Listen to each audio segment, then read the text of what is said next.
좋은 교회, 좋은 TV, 김영기 목사입니다. 오늘 우리는 마태복음 3장 1절에서 10절의 말씀을 가지고 함께 은혜를 나누기를 원하는데요. 오늘 말씀을 통해서 우리가 어떻게 하면 더 신앙생활을 잘할 수 있을까? 말씀을 통해 살펴보는 시간 되기를 원합니다. 그때에 세례 요한이 이르러 유대 광야에서 전파하여 말하되 회개하라! 천국이 가까이 왔느니라! 그는 선지자 이사야를 통하여 말씀하신 자라. 광야에 외치는 자의 소리가 있어 이르되 너희는 주의 길을 준비하라. 그가 오실 길을 곧게 하라. 이 요한은 낙탈털 옷을 입고 허리에 가죽띠를 띠고 음식은 메뚜기와 석청이었더라. 이때 예루살렘과 온 유대와 요단강 사방에서 다 그에게 나와 자기들의 죄를 자복하고 요단강에서 그에게 세례를 받더니 요한이 많은 바리새인들과 사두개인들이 세례 베푸는 데로 오는 것을 보고 독사의 자식들아, 누가 너희를 가르쳐 임박한 진노를 피하라 하더냐? 그러므로 회개에 합당한 열매를 맺고 속으로 아브라함이 우리 조상이라고 생각하지 말라. 내가 너희에게 이르노니 하나님이 능히 이 돌들로도 아브라함의 자손이 되게 하시리라. 이미 도끼가 나무 뿌리에 놓였으니 좋은 열매를 맺지 아니하는 나무마다 찍혀 불에 던져지리라. 제가 얼마 전에 접한 찬양이 한 곡이 있는데요. 그 찬양 참 은혜가 되더라고요. 오늘 말씀과 좀 관련이 있는 찬양 같아서 짧게 함께 그 찬양을 나누고 말씀을 나누고자 합니다.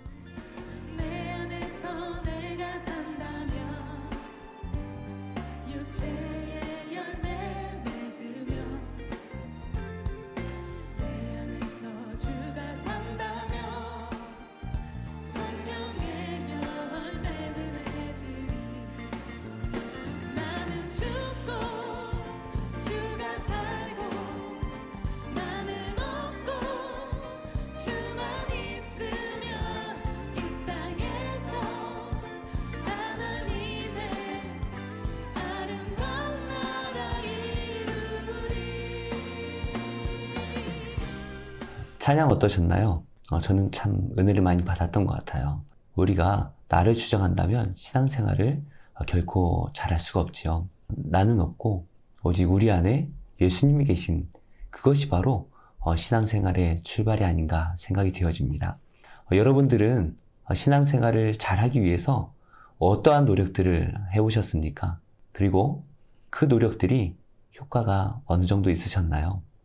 오늘 말씀을 통해서 우리가 신앙생활을 잘 한다라는 것이 무엇이고 어떻게 해야 되는지를 좀 살펴보기를 원합니다. 오늘 말씀은 세례 요한이 유대 광야에서 전파하였던 복음의 메시지로부터 시작을 합니다. 이스라엘 백성들이 출애굽하여서 광야로 이동하였던 것처럼 오늘 말씀도 자연스럽게 애굽에서 광야로 이동을 하게 됩니다. 이 광야에 이르러서 이 출애굽하는 이스라엘 백성들에게 하나님께서 시내산에서 말씀을 주신 것처럼 세례 요한도 이 광야에서 하나님의 말씀을 전하고 있습니다. 그 내용이 무엇입니까? 회개하라, 천국이 가까이 왔느니라.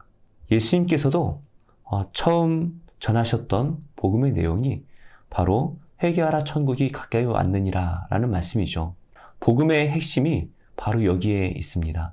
회개하고 천국이 가까이 왔음을 우리는 알고 우리는 그것을 전제하며 살아가야 한다는 것이죠. 좀 아쉬움이 있다면 이 천국이라고 번역된 단어가 하늘들의 나라라는 의미를 가지고 있습니다. 하지만 나라라고 하면 우리에게 주권이 있고 우리를 위한 그러한 나라라고 생각되는 것 같아요. 그래서 이것을 사실 왕국이라고 번역한다면 더 성경적이지 않을까 생각이 되어집니다. 하지만 왕국이라고 하니까 좀 어감이 이상하죠?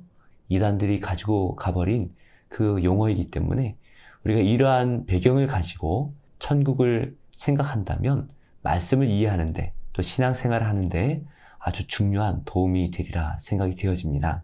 세례 요한이 회개하라 천국이 가까이 왔느니라 라는 말씀을 전하고 있는데요. 성경은 이 세례 요한이 전하였던 이 말씀이 이미 선지자 이사야를 통하여 예언된 행동이었다라는 것을 말씀하고 있어요. 이사야 말씀을 보니까요. 광야에 외치는 자의 소리가 있어 이르되 너희는 주의 길을 준비하라. 그가 오실 길을 곧게 하라 라는 말씀이 있습니다. 세례 요한은 예수님을 준비하기 위하여 먼저 온 자입니다. 예수님보다 6개월 정도 먼저 태어난 요한은 예수님의 사역을 준비하기 위하여 왔다라는 것이에요. 그런데 이렇게 예수님의 사역을 준비했던 세례 요한의 모습을 보면 당시에 큰 인기를 얻고 있었음을 우리가 보게 되어집니다. 그래서 세례 요한이 회개의 선포를 할 때에 그 당시 유대 종교에 회의를 느끼고 있던 많은 사람들이 이 세례 요한의 외침을 듣고 찾아와 회개하며 그의 제자가 됩니다. 그러니 지금 세례 요한은 그 자신이 선지자와 같고 많은 인기를 누리고 있습니다. 그런데 그 세례 요한은 오직 예수님의 사역을 준비하기 위하여 왔을 뿐이라고 말하고 있는 것이죠. 결국에 세례 요한의 삶은 예수님만을 준비한, 예수님만을 위한 그러한 삶이었음을 우리가 알게 되어집니다. 여러분들은 누구를 위해 살고 있습니까? 나 자신을 위해 살고 있습니까? 아니면 예수님 위해서 살고 있습니까? 우리가 아까 잠시 들었던 그 찬양의 내용처럼 내 자신이 아니라 오직 주님을 내 마음에 품고 주를 위해 살아간다면 우리에게 어떠한 열매가 맺힐지 오늘 말씀을 통해서 계속 살펴보기를 원합니다. 4절의 말씀에 이 요한이 낙타털 옷을 입고 허리에 가죽띠를 띠고 음식은 메뚜기와 석청을 먹었다라고 말씀하고 있는데요. 이 모습을 보면 엘리야의 모습을 연상하게 만듭니다. 요한 또한 이 세상이 아니라 오직 하나님만을 의지하며 광야에서 외치는 자의 삶을 살았음을 우리는 보게 되어지는 것이죠. 이렇게 하나님만을 위해 살았던 이 요한, 그의 삶을 보니 많은 사람들이 유대와 요단강 사방에서 다 그에게 나아왔다라고 말씀을 하고 있습니다. 그리고 그들은 자신들의 죄를 자복하고 요단강에서 그에게 세례를 받았다라고 말씀하고 있죠. 세례 요한을 찾아왔던 사람들은 예루살렘과 온 유대와 요단강 사방에서 찾아왔다라고 말씀을 하고 있습니다. 그들은 출애굽하여서 광야를 지나 이미 약속의 땅에서 삶을 살아가고 있던 사람들이죠. 그런데 세례 요한은 그들을 다시 광야로 불러내고 요단강으로 데려갑니다. 이게 무슨 말입니까? 출애굽에 실패하였던 이스라엘 백성들은 결국에 다시 태어나야 한다라는 것을 말씀하고 있는 것이죠. 다시 광야로 나아가서 그곳에서 새로 태어나 새로운 삶을 살아야 한다라는 것을 말씀하고 있습니다. 우리가 신앙생활을 잘하기 위해서 뭔가 더 해야 된다라는 생각을 쉽게 하죠. 헌금을 더 해야 되고 예배를 더 많이 드려야 하고 큐티를 해야 되고 기도 시간을 늘려야 되고 뭔가 더 많이 하는 것이 우리가 신앙생활을 더 잘하는 것이다 라고 오해할 때가 있습니다. 물론 경건 생활을 많이 하는 것은 우리 신앙생활에 가장 유익한 일입니다.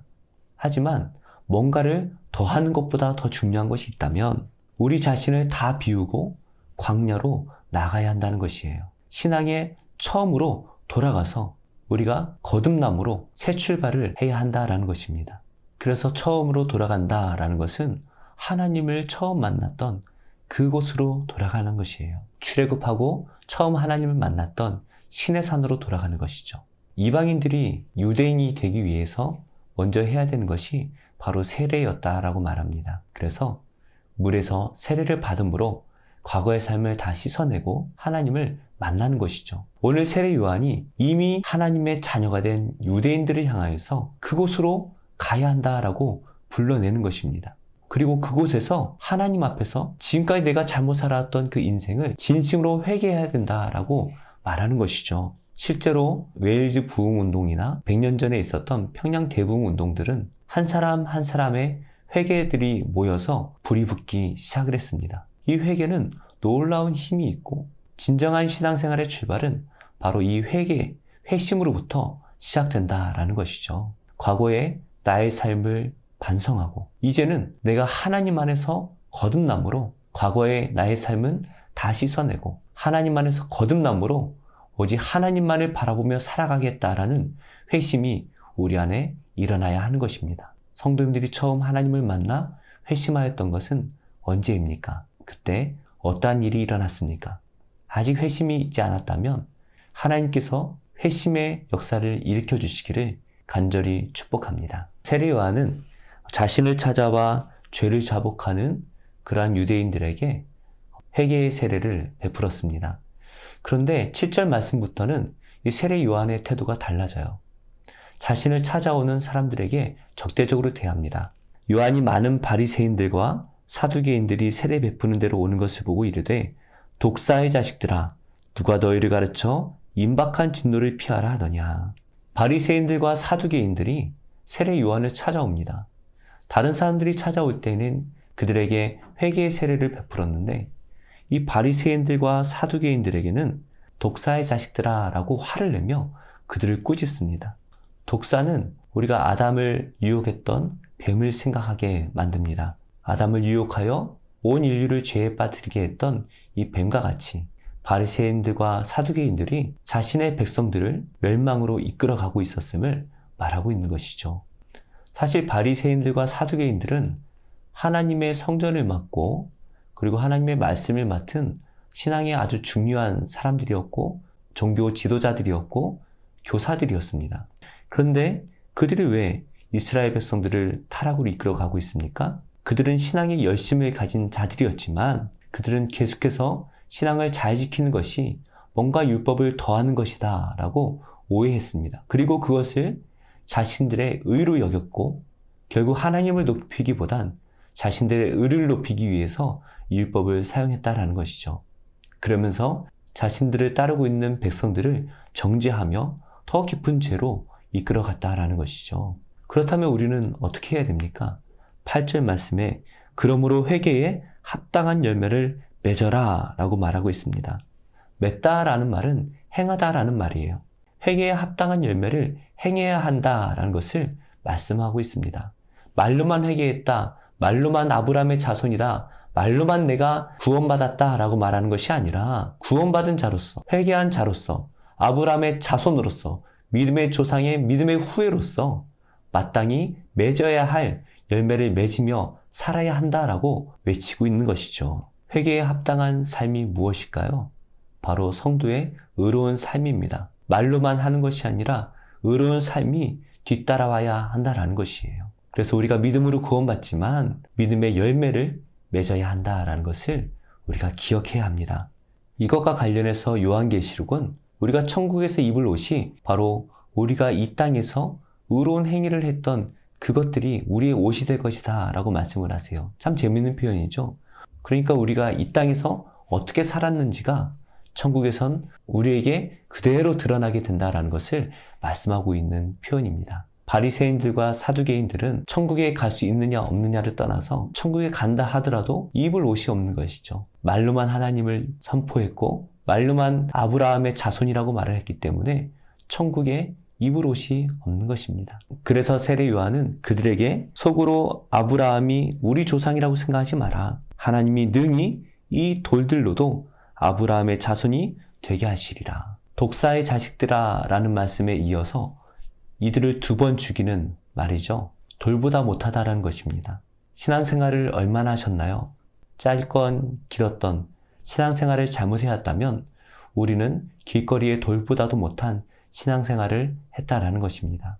세례 요한의 말처럼 아브라함의 자손이라는 것이 아무것도 아닌 것처럼 우리의 그 많았던 신앙의 경륜 또한 열매를 맺지 못한다면 아무것도 아님을 말씀하고 있는 것이죠. 여러분들은 믿음에 합당한 열매들을 맺고 계신가요?